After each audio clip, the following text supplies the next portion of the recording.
Madame, Monsieur, bienvenue sur Gabon 24 et ici en direct du Musée national des arts, rites et traditions du Gabon pour parler de cette autre question autour de la loi de 2015. La part des descendants, enfants légitimes, enfants naturels, enfants adultérés et incestueux, héritiers légaux tout simplement. Notez-le, en 1989, le conseil de famille décidait de la suite à donner à l'héritage laissé par un individu après son décès. Mais la loi de 2015 a recadré les choses. On parle d'un conseil successoral appelé par les héritiers légaux seuls. Désormais, ce sont eux, le ou les conjoints survivants, les enfants du décujus et aussi le père et la mère du défunt, s'ils sont encore en vie, qui ont droit de citer. Ils font partie donc de cette catégorie d'héritiers légaux. Mais quel est finalement le droit qui est le leur? Quelles sont leurs parts respectives? Nous allons le savoir grâce à notre invité sur le plateau. Il s'agit de Maître Gilles Lépébé, conseil juridique agréé. Il va vous servir ce plat comestible parce qu'entre les idées reçues et les pesanteurs socio-culturelles, eh bien, les héritiers légaux ploient sous le coup de la spoliation. Merci Maître d'être avec nous pour nous édifier sur cette question. Déjà, on dit héritiers légaux. Je l'ai rappelé peut-être, mais vous êtes la personne qui doit nous rappeler qui sont ces personnes. Merci de comprendre la petite répétition qui s'installe dans mon discours. Mais qui sont-ils? Héritiers légaux de bien grands mots. Qui sont-ils finalement? Merci Madame Galibika et merci à Gabon 24 et m'y avoir invité. S'agissant, pour répondre à votre question de manière succincte, je vais évoquer la loi, naturellement, qui est le référent de tous les justiciables que nous sommes. La dénomination d'héritier légal ou d'héritiers légaux, au pluriel, concerne, selon les dispositions des articles 671 régissant la dévolution et 683 désignant les héritiers légaux, concerne les ascendants, les descendants, et le ou les conjoints survivants. Les ascendants. Qui sont-ils? L'oncle? L'oncle qui apparaît souvent dès que le défunt décède, la tante qui vient fermer la maison et mettre la femme et les enfants dehors. Il s'agit de qui, ces ascendants? Attendons par ascendant, tout ce qui concerne les pères et mères du décujus. D'accord. Donc de celui à la succession de qui on débat. D'accord. Les descendants. Les descendants, ce sont les enfants. D'accord. Voilà, donc les enfants légitimes, naturels, incestueux, adultérins et même adoptifs. Waouh! Ouais. C'est là que se pose véritablement le problème. J'ai besoin que vous nous disiez clairement l'enfant adoptif, c'est qui? L'enfant adultérin, c'est qui? L'enfant légitime, naturel, c'est que des qualificatifs et on se perd un peu. Qui sont-ils et quel est leur droit dans une succession? Pour aller aller du plus facile au plus difficile, complexe, complexe, je vais commencer par définir l'enfant légitime. Qui est-il? Voilà. Selon les dispositions de l'article 391 du Code civil gabonais, l'enfant légitime est celui qui est conçu pendant le mariage. Voilà.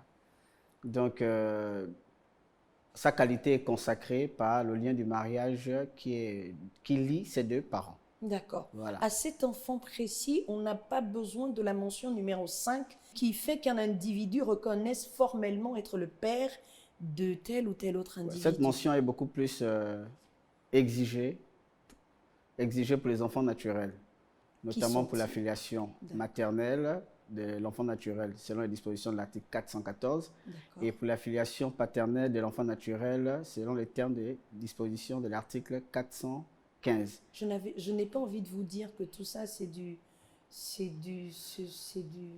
pas du chinois, mais on va le dire comme ça. D'accord. Ça veut dire quoi? Concrètement. Concrètement. Ça veut dire que, à la différence, c'est là tout l'intérêt de la distinction entre enfant légitime et l'enfant naturel. Parce que si la mécanique était la même, on n'aurait pas vu la pertinence en fait de les distinguer. La distinction vient surtout de la situation de la filiation. Selon les dispositions de l'article 391, il suffit que l'enfant soit conçu pendant les liens du mariage. Pour qu'il soit légitime. Pour qu'il soit légitime. Mais naturel. La reconnaissance n'y est pas de mise. D'accord. On y admet. Par contre, la situation de l'enfant naturel est beaucoup plus complexe parce que ça laisse parfois donner cours à des incertitudes. Est-ce que vous voyez? Parce qu'il ne suffit pas seulement que l'enfant soit né, mais il faudrait qu'il y ait une reconnaissance qui soit expressément faite par le père ou par la mère. Donc, si la filiation doit être établie du point de vue de la branche de la mère, c'est la reconnaissance de la mère qui doit prévaloir, soit par l'acte de naissance ou même pour une reconnaissance expresse. Et ça se joue également selon que la reconnaissance doit être faite, la filiation doit être établie du côté du père. Donc l'enfant adoptif, on l'a adopté, c'est peut-être l'enfant de la cousine, du frère, de l'oncle, du neveu. Et puis cet enfant, le jour de la succession, va bénéficier des mêmes droits que l'enfant légitime et naturel. Tout ce qui est de la reconnaissance d'un enfant adoptif dans la succession, il faut s'en tenir à quoi? Ce sont les dispositions, si j'ai bonne mémoire, dispositions de l'article 477 qui disent qu'un enfant adoptif, là on est dans le cas de la... Parce qu'il faut distinguer entre l'adoption plénière et l'adoption simple. Ça veut dire quoi? Voilà. En français facile. En français facile. L'adoption simple, c'est quand l'enfant adopté garde les liens avec ses géniteurs. Et dans l'adoption plénière qui est prévue, dans les modalités de la succession sont prévues par les dispositions de l'article 468, dans le cas de figure de l'adoption plénière, l'enfant rompt les liens avec ses parents géniteurs. Et donc, il jouit en pleine propriété, comme l'enfant. Comme l'enfant naturel, comme l'enfant légitime. D'accord. Ça, c'est pour l'adoption plénière. D'accord. Voilà. L'adopté, dans le cas de l'adoption plénière, jouit des mêmes droits que des héritiers réservataires. C'est-à-dire qu'il ne peut pas être déchu de leur droit d'hériter. C'est-à-dire le légitime, le naturel. Effectivement. Or, l'adopté par le canal de l'adoption simple, lui, il peut être déchu. Voilà. Son droit n'est pas aussi conforté que celui de l'enfant légitime. De l'enfant légitime. Ou celui qui est adopté en plénière. En plénière, effectivement. Voilà. Il n'est pas aussi conforté. Je ne dirais pas qu'il jouit d'un droit précaire, mais il ne peut pas, au même titre que l'adopté en plénière, concurrencer les héritiers, les enfants légitimes ou naturels. D'accord. Mais il y a aussi l'enfant incestueux. Bon, le frère et la sœur ont décidé dans l'obscurité de s'accoupler. Permettez que je le dise. Ce ne sont pas des animaux, mais ils ont décidé d'être ensemble. Ouais. Peut-être qu'ils ne savaient pas qu'ils étaient frères. Bon, il y a un enfant qui est né. Bénéficie-t-il des mêmes droits? L'enfant adultérin, on est mariés, mais tonton estime qu'il y a une tantine dehors qui est bon, qui peut porter un de ses enfants. Et il y a un bébé qui naît de cela, il n'a rien fait à personne.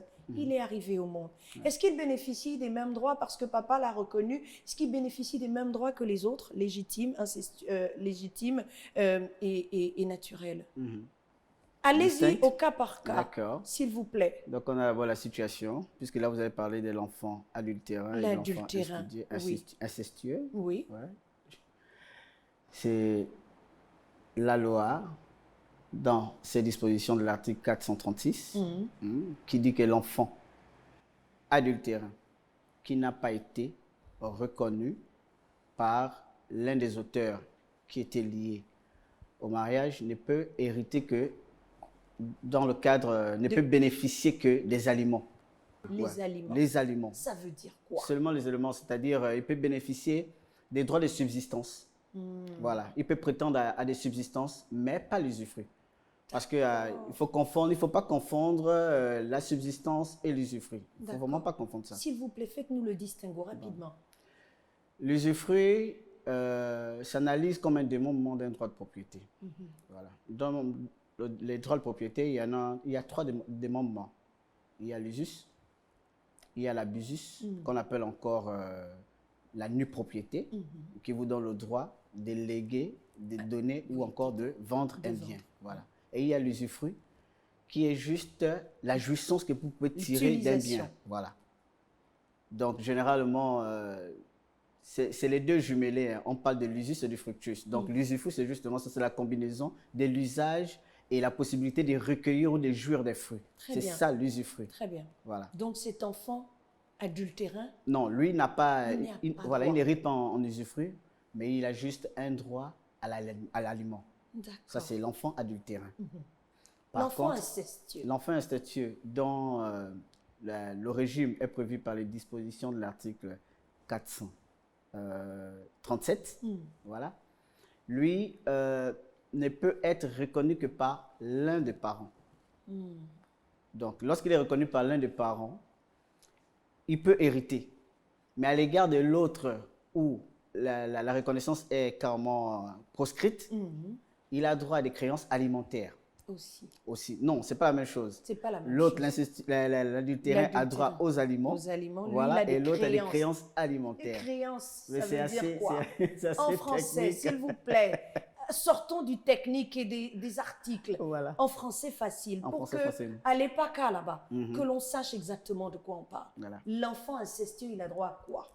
L'enfant incestueux, il a droit il hérite de l'un des parents dont la reconnaissance a été faite. Il ne peut pas être reconnu des deux. Ça, c'est déjà le principe. D'accord. S'il a été reconnu par l'un des parents, il va hériter au même titre que les autres. D'accord. Voilà. Et maintenant... De la part qui revient à ce voilà, dernier. Effectivement. Très bien. Et chez l'autre parent où il n'a pas été reconnu, il va bénéficier des créances alimentaires et il pourra l'opposer, ces créances alimentaires-là, à la succession.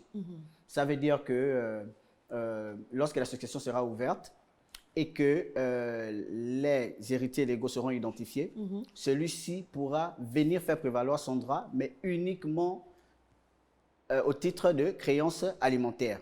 Voilà. D'accord. Maître, au Gabon, nous n'avons pas l'habitude du testament. Mais souvent, il y a des personnes qui laissent leur dernière volonté cochée sur un papier. Ça s'appelle, d'une certaine façon, un testament. Et on l'a appris par vos collègues. Lorsque un père décide de léguer à une tierce personne, quel doit être le comportement des autres héritiers légaux? Il dit que c'est Laetitia Ngalibika qui bénéficie de tout. C'est écrit. Quelle doit être la démarche des autres héritiers légaux, donc des autres descendants? En principe, si la donation a été faite avant le décès, oui, voilà, ça ne pose pas de problème.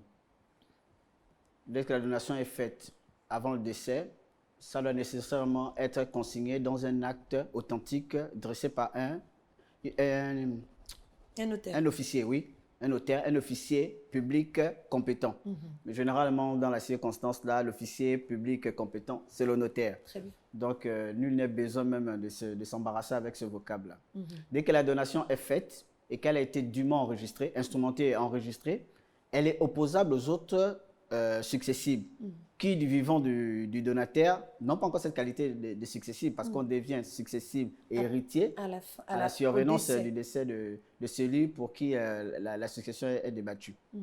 Et dès que ces formalités-là ont été accomplies, à la vérité, ça produit des effets et c'est opposable à tous. Plus personne ne peut revendiquer quoi que ce soit par rapport à ce bien-là en principe qui sort de la succession. Vous ne pouvez plus l'attaquer. D'accord, parce que le parent, le décujuste en a décidé. En a décidé. Ainsi. Mais il y a que les enfants ne sont pas encore en âge de prendre leurs responsabilités. Ils sont peut-être mineurs. Ou ils sont peut-être absents du territoire. Qu'est-ce qui se passe? Est-ce qu'il faut un mandataire? Qui sont les mandataires qui doivent être désignés par les enfants? Qui pour représenter les enfants et porter leur voix au sein du conseil successoral? Et déjà nous rappeler, maître, avant que de répondre à cette question, qui de ces enfants peut réunir le conseil successoral? Tout intéressé. La loi dit tout intéressé, toute personne qui a intérêt à la dévolution successorale peut demander l'ouverture de la succession. Et le préalable à l'ouverture de cette succession, c'est la convocation du conseil successoral qui requiert qu'il y ait un président de séance et l'ensemble des héritiers légaux. Voilà. Donc, toute personne qui a cette qualité-là peut convoquer un conseil successoral. D'accord. Voilà. Mais après? Dès qu'il y a convocation du conseil successoral, il y a la tenue du conseil. La tenue du conseil, l'objet principal, c'est la désignation du mandataire ou des mandataires. Mais en cas de... Avec le listing, oui. Oui, allez-y. Avec le listing des héritiers légaux. D'accord. S'il y a des mineurs, ceux-là sont représentés par un mandataire. Généralement, c'est la maman ou le tuteur, la personne qui a la tutelle des Mais maître enfants. les PB, dans les faits, cela ne se passe pas aussi bien. il y a toujours quelqu'un qui arrive de quelque part qui dit que bon, nous on a tenu le conseil de famille, on a décidé que c'est mettre les bébés et personne d'autre qui va porter la voix des autres. Mais souvent, maître les bébés n'est que le parent ou l'oncle du défunt. Parce qu'il y a encore certains officiers qui demandent le compte-rendu du conseil de famille. Que doit-il se passer à ce moment précis? Est-ce qu'aujourd'hui, en 2021, le conseil de famille qui a été revu, donc qui n'existe plus, remplacé par le conseil successoral, le compte-rendu de ce fameux conseil de famille doit prévaloir lors de l'ouverture et de la liquidation de la succession? Je pose une question. Dans tous les cas, quand bien même le conseil successoral s'est substitué au conseil de famille, le mécanisme reste le même. Mais le conseil de famille n'existe plus. Oui. Pourquoi on pose la question de la pertinence du conseil de famille en 2021 alors qu'en 2015, le législateur a pensé qu'il fallait mieux encadrer les choses? Bon, je ne sais pas si j'ai bien cerné votre question. C'est-à-dire, nous avons des oncles, des frères du décujus. Oui. En temps normal, leur intervention n'a qu'une valeur morale, n'a pas une valeur juridique. Ils ne peuvent pas opposer leur volonté aux successibles ou même s'imposer à eux. Dans les faits, lorsque la succession est ouverte, il y a la convocation d'un conseil successoral qui est tenu par les héritiers légaux. L'objet principal de la tenue de ces conseils successoraux, ce serait la désignation des mandataires. D'accord. Et toutes les résolutions qui ont été prises dans le cadre de ce conseil successoral vont être consignées d'un procès verbal de conseil successoral et qui fera l'objet d'un dépôt annexé à une requête devant le président de la juridiction compétente du lieu d'ouverture de la succession pour pouvoir homologuer ce procès verbal, lui donner une valeur juridique à l'effet par le mécanisme d'un jugement. C'est un jugement qui va être rendu portant homologation du procès verbal du conseil successoral. Et à partir de ce moment-là, si la résolution qui a été prise n'enchante pas tout le monde, toute personne qui a un intérêt peut demander à faire opposition. Donc, ils ont un délai d'1 mois pour faire opposition. Et si ce délai n'est pas respecté, qu'est-ce qui se passe? Si ce délai n'est pas respecté, ils sont forclos et la mesure leur est opposable. Là, ils n'ont qu'à attendre que le délai qui a été imparti au mandataire pour l'administration de la succession soit épuisé, parce qu'après, il y a une obligation qui est faite au mandataire de demander le renouvellement du mandat, et la phase de renouvellement du mandat va également s'opérer comme dans la première phase où on avait convoqué. D'accord. Et là encore, les résolutions. S'il faut reconduire ce mandataire, on le reconduit. Sinon, et s'il faut le changer, on le change, mais ça se fera toujours à la majorité de voix. D'accord. Il y a un enfant, il n'est pas... Bon, on va dire qu'avec l'ouverture de la succession, on casse les barrières du légitime, de l'adultérin, etc. C'est à part égale qu'on va distribuer la partie qui revient au décujus, dont l'un des conjoints survivants ou le conjoint survivant est aussi propriétaire, mais en usufruit. Sortons de cela, maître. Un enfant adultéré a décidé que, bon, lui, il se sent lésé dans ce qui a été dit. Est-ce qu'il a le droit de bloquer la succession?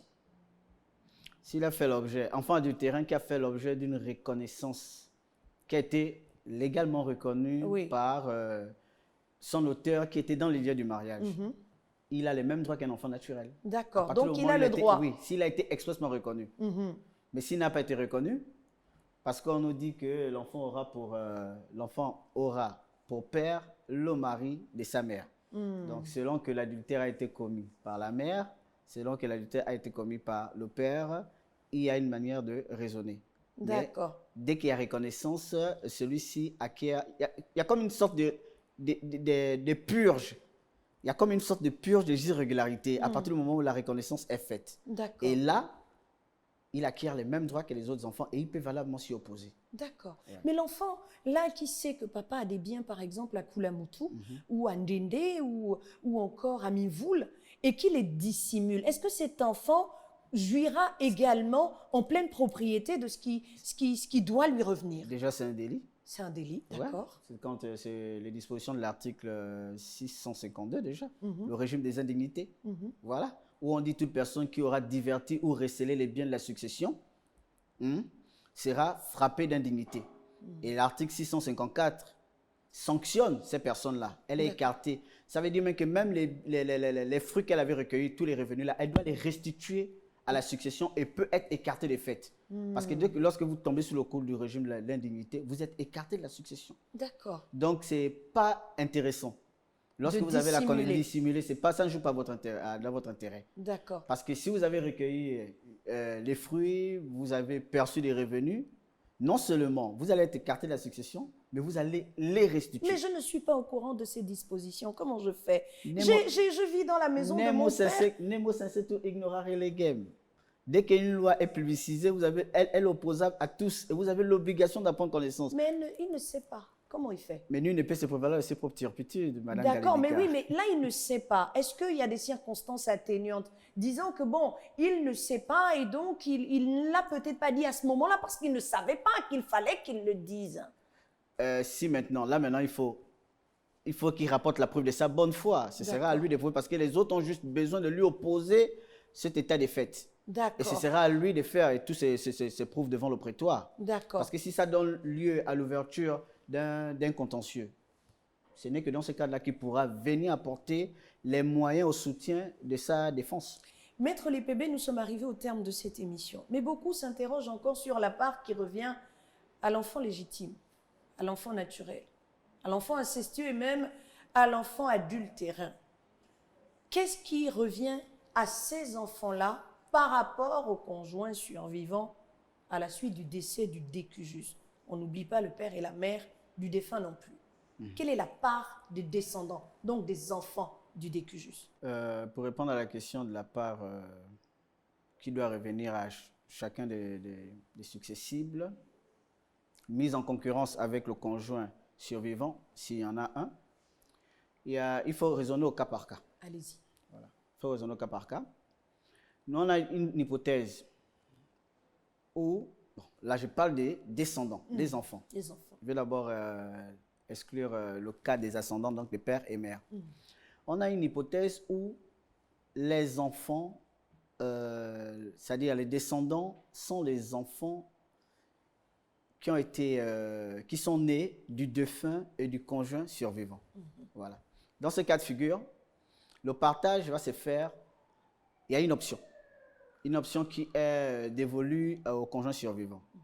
Soit elle vient en usufruit en pleine propriété, c'est-à-dire l'ensemble de la succession, elle ne vient qu'en usufruit, soit elle hérite en nue propriété pour le quart. Ça veut dire que lorsqu'on a évalué l'ensemble du patrimoine, on a 100%, elle va hériter de 25% en nue propriété. Maintenant, si elle veut la totalité, ce sera en usufruit, c'est-à-dire l'usufruit de l'ensemble de la succession. Très bien. Dans cette option qu'elle a. En principe, l'option est libre, n'est pas encadrée dans un délai, mais un héritier qui a un intérêt à ce que elle donne son consentement, qu'elle lève l'option, de savoir si elle doit hériter en nue propriété, donc local de la succession, ou en usufruit pour la totalité. Celui-ci est fondé à lui poser la question et elle a un délai de 3 mois pour se prononcer. Ça, c'est dans l'hypothèse où les enfants, les descendants sont à la fois ceux du conjoint survivant et du défunt. Dans l'hypothèse où les enfants du défunt ne sont pas les enfants du conjoint survivant, le conjoint survivant ne va hériter qu'en nue propriété pour le quart de l'ensemble de la succession. D'accord. Voilà comment on résout un peu la question du partage de la succession pour ce qui est du rapport entre le conjoint survivant et les descendants du... L'enfant légitime, il hérite de quoi? C'est la question. L'enfant adultérin de quoi? L'enfant naturel, l'enfant incestueux, au cas par cas. Voilà. Maître. Sauf erreur ou omission de ma part, la difficulté sur la part qui doit revenir à chacun des enfants, en principe, l'enfant légitime ne souffre d'aucune difficulté. Très bien. La difficulté survient surtout lorsqu'il est question de se prononcer sur la situation des enfants naturels, incestueux, adoptifs et adultérins. D'accord. Voilà. Pour ce qui est de l'enfant naturel, il faudrait une reconnaissance. Comme je disais tout à l'heure, il faudrait rapporter la preuve de la filiation naturelle, la filiation maternelle ou paternelle. Donc, si la filiation elle est maternelle, ça veut dire que la reconnaissance doit se faire du côté de la mère. Et si la filiation elle est paternelle, la reconnaissance doit être faite du côté du père. Voilà, donc soit par la preuve de l'acte de naissance, voilà, la production de l'acte de naissance et autres. À partir de ce moment, l'enfant acquiert la qualité d'enfant naturel et est en concurrence avec les enfants légitimes. Voilà. Donc le formalisme est beaucoup plus exigeant du point de vue des enfants nés hors mariage. Voilà. Donc chacun pour sa part a une manière de mettre en exergue son droit. Pour l'enfant adultérin, il faudrait qu'il ait été formellement et expressément reconnu par son auteur qui était marié alors qu'il a été conçu. S'il n'a pas été reconnu, il ne peut pas non plus prétendre à la vocation successorale de celui-ci. Voilà. Très bien. Et pour ce qui est de l'enfant incestueux, hein, il ne peut prétendre à la vocation successorale que d'un des parents et non des deux. Merci Maître Lépébé d'avoir été des nôtres, hein, de nous avoir édifiés sur la part qui revient aux descendants, donc les héritiers légaux, les enfants du décujus, du défunt chez vous, ces personnes qui ont parfois du mal à savoir quels sont leurs droits et comment entrer en possession de leur part d'héritage.